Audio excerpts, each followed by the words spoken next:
When the president goes down to Florida on the weekends, does he ever hear from, there are so many retired folks down in Florida, does he ever hear from any retired Americans who are stressed about these wild swings in the stock market because of the tariff uncertainty, and they're sitting there on fixed income or living off a 401k, and they don't know how much money's going to be left?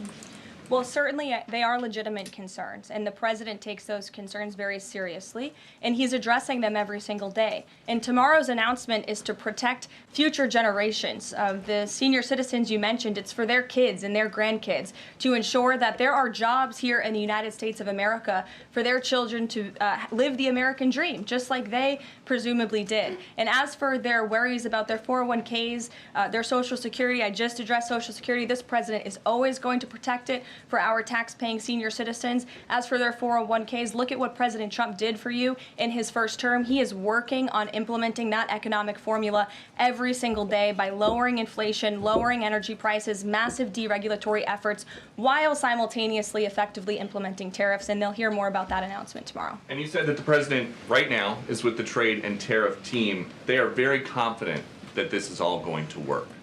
But Yes. What if they're wrong?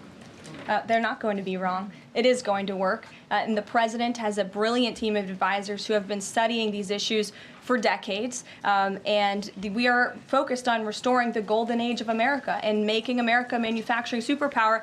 And again, Peter, I would point you to the investments that have already trickled into this country. And the president hasn't even made his tariff announcement yet tomorrow.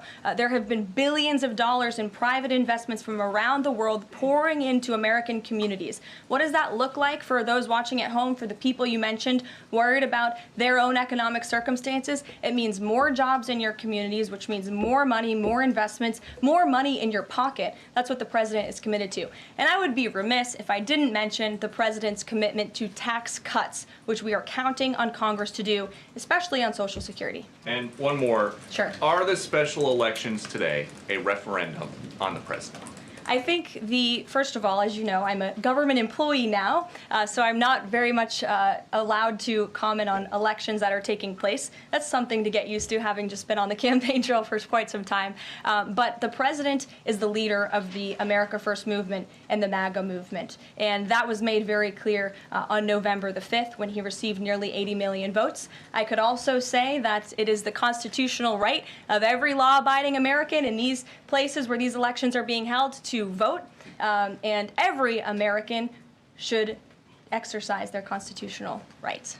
Hey everyone, I'm Emily Campagno. Catch me and my co-hosts Harris Faulkner and Kaylee McEnany on Outnumbered every weekday at 12 p.m. Eastern, or set your DVR. Also, don't forget to subscribe to the Fox News YouTube page for daily highlights.